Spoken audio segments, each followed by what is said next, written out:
Welcome to the Australian Prescriber Podcast. Australian Prescriber, independent, peer-reviewed and free. Welcome to this Australian Prescriber Podcast. I'm Dr. Justin Cohen, a GP on Bathurst Island at 2-day kayak north of Darwin. And today we're talking hypertension. What is it? And I'm speaking with specialist physician Dr. Genevieve Gabb, who's a member of the Executive Committee of the High Blood Pressure Research Council of Australia and a member of the Clinical Committee, the Heart Foundation of Australia. Dr. Genevieve Gabb, welcome to our all-natural, COVID-free podcast. Thank you, Justin. Dr. Gabb, you've written an article in the August edition of the Australian Prescriber titled, "What is Hypertension?" I like the brevity of the title, and it also makes me wonder whether I could honestly have saved you all the trouble because it seems to be another name for high blood pressure. But happily, you do more than answer what is hypertension. You go into some of the detail. And the first thing you do is you look at the definition of hypertension in the guidelines around the world. And you mentioned that there are two different approaches. What are those?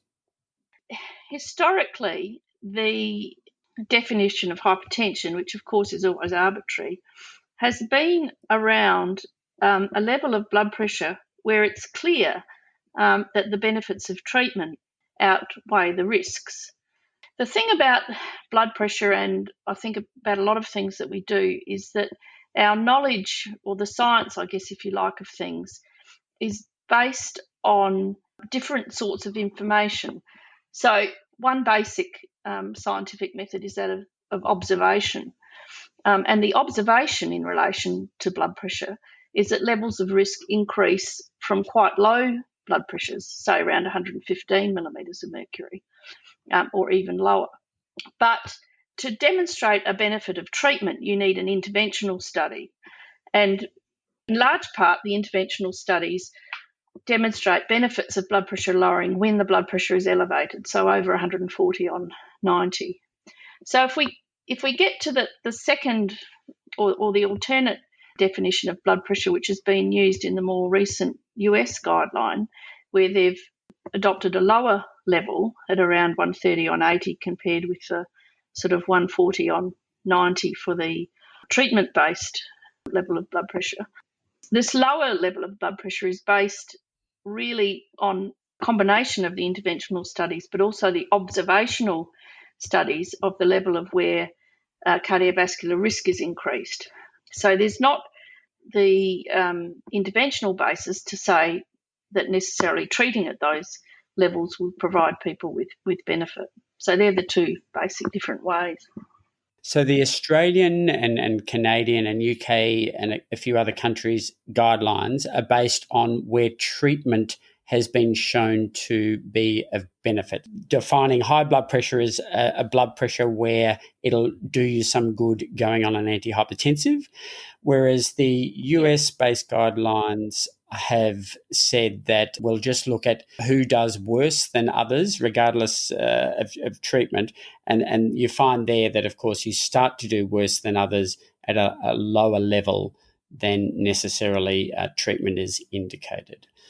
I think the real point about that is that if you have an understanding that these definitions are made on a slightly different basis, there actually is not a real conflict. There may not be a conflict, but I would argue that for GPs and clinicians on the ground, it's far more useful to know when we should be treating someone. So I do think that first approach is superior for clinicians. Certainly on a research basis, the second US approach might be useful. But in terms of us faced with, do we start this patient on a tablet or not, it's very useful to have that treatment-based threshold. Yeah. And I think that is the thing. The purpose of the hypertension guideline in Australia is to be of use for treating clinicians. You know, that was something very much that we bore in mind in terms of what we put together, is that it should be a useful, informative document for clinicians. And so that's part of our rationale. I think we recognise that. Indeed. Let's look at the Australian guidelines and look at the grades of hypertension, and let's spit out some numbers here. So we have grade 1, 2 and 3 hypertension. What are we looking at there? So the point about the relationship between blood pressure and risk is that it's exponential. It's not a linear thing. It's exponential. As the blood pressure goes up, the risk ramps up dramatically in an exponential Sure. process. And so the definitions for hypertension in the Australian guidelines reflect that. So we have grade 1 hypertension as a systolic blood pressure between 140 and 159, diastolic between 90 and 99. Grade 2 hypertension is between systolic of 160 and 179, or diastolic 100 to 109. And grade 3 hypertension is 180 systolic or 110 diastolic or above. Can I just repeat those for auditory learners? So the systolic goes up from 140 to 160 and 180, and the diastolic goes from 90 to 100 to 110 for grades 1, 2 and 3. All right. Now, that sort of grading, it helps to convey a sense that, there really is a dramatic change in risk with changing levels of blood pressure.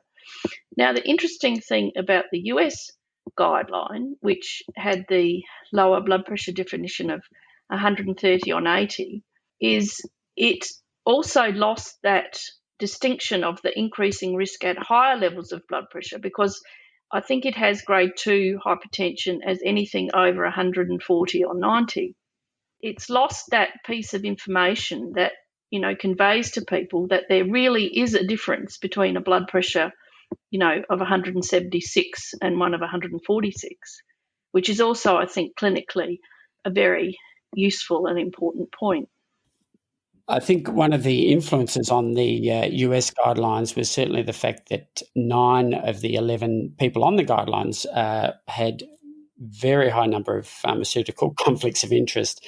I think they averaged 12 each. There were 60 conflicts of interest on actual paid consultancy advisory boards between those 9 panelists, including the chair. So it was really a panel selected by pharmaceutical companies in some ways, and doctors who'd worked for them for a very long time and were under their employ. So I do think that had something to do possibly with the lowering of the thresholds, because of course, once you lower the threshold, you get a whole lot more people getting treated at a lower blood pressure. I liked one of the sentences in your article, which was talking about the relative risk reduction remaining fairly constant throughout the spectrum of blood pressure, which of course indicates that the absolute benefit varies markedly according to which patient is sitting in front of you. So, for example, someone who has a lowish blood pressure and not many other CV risks may still drop their risk, perhaps just to pluck a number out of the air, by a quarter if you start them on an antihypertensive. But that quarter, if they've got a 1% risk, that's a quarter of a percent that year of having a heart attack. Whereas if someone has a 10% risk of having a heart attack and you drop it by a quarter, you're doing much more benefit for the patient. So although the relative risk stays fairly constant, the absolute risk varies very much according to the individual. Yes. Really, in a sense, what this is about, it's really about, I think, something that we aspire to in practice, and that is to provide holistic care to whoever is in front of you. So considerations of risk have been part of the Australian blood pressure guideline for a very long time, since at least 1979, I think. And in that sense, the Australian blood pressure guideline, I think, is a bit of a leader, in that it hasn't always been incorporated into other international guidelines. So the recommendation is very much that a patient's risk should be considered together with accurate blood pressure assessment and clinical assessment of the patient for evidence of end organ damage. Of course, if it's possible to identify the things that are contributing to that risk. So in some populations, it's things like smoking, then they need to be addressed in their own right. but it's really just part of providing holistic care. Indeed, and you're happily talking to an audience of listeners who are very much into providing holistic care. When you say accurate measurement, there are various ways of getting blood pressure measurements. What we're used to in the clinic is, of course, you get a person in, measure their blood pressure. If it's high, you perhaps get them back a couple of times over the next few days or a few weeks, which has worked well historically and I think is reasonably accurate. But there are other ways of getting blood pressure measurements. Yes, well, it is a vexed issue. I completed my training and concluded that there was only one person in the world who knew how to measure blood pressure accurately, and that was my boss. But so it is actually a very difficult thing. And I think if clinicians recognise that and understand that it is difficult, I think that's useful for them.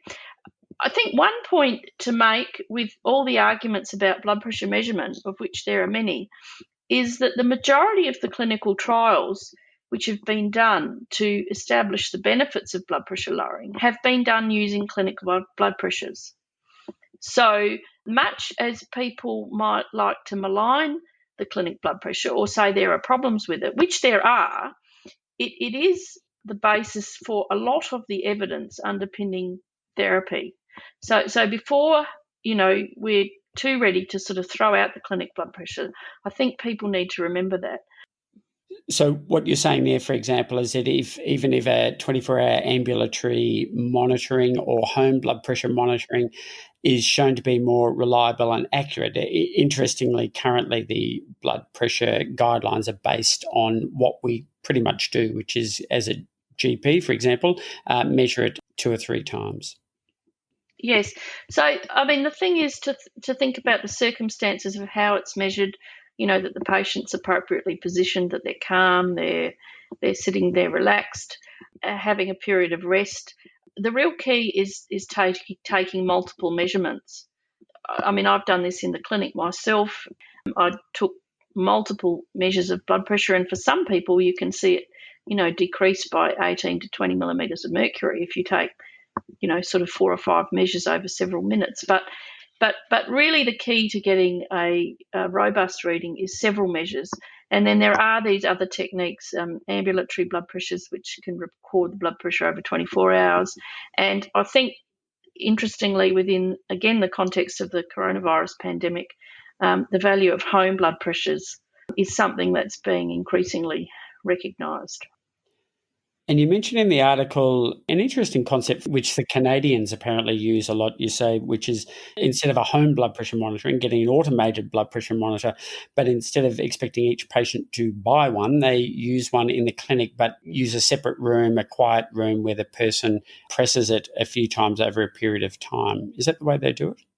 Yeah, so, I mean, this is a blood pressure measurement technique called automated office blood pressure. The thing to understand is that there's a very strong and clear focus around hypertension in Canada, and part of this has included a focus on measurement. And so this technique of automated office blood pressure is something that it's not used universally, but is used in a substantial number of settings in Canadian practice, maybe 50% of primary care. But it's something that they've worked on, over 20 years. So it's not something that's come in overnight. Now, it's just using a machine similar or the same to machines which are in Australian general practice, but it's the way that you use it. The patient comes in, they have a period of rest, maybe 5 minutes of rest. They have a cuff put on. The button is pressed for the machine to start itself after a period of 5 minutes.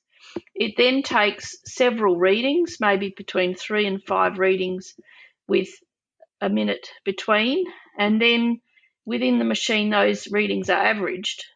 I don't think that that's something that's being done routinely in general practice, and I think in the Canadian setting they probably have a space in the clinic set up for this to be able to happen before people come in and see the doctor. And the thing about those readings is that they're very similar to the result that you would get for the daytime blood pressures from an ambulatory blood pressure monitor.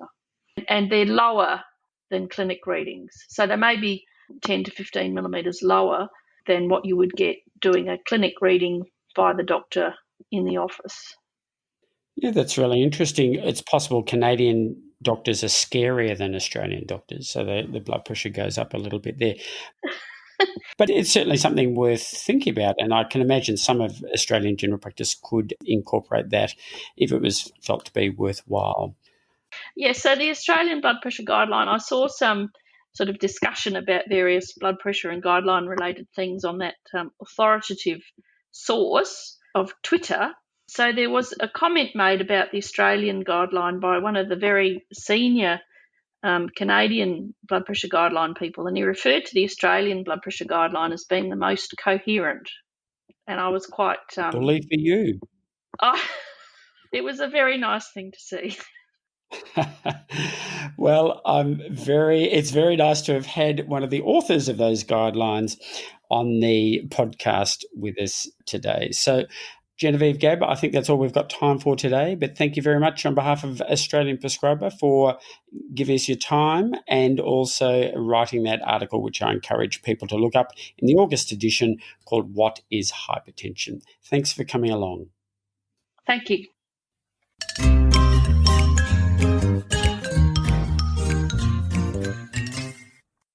My guests' views are their own and don't represent Australian Prescriber, and my views are certainly all mine.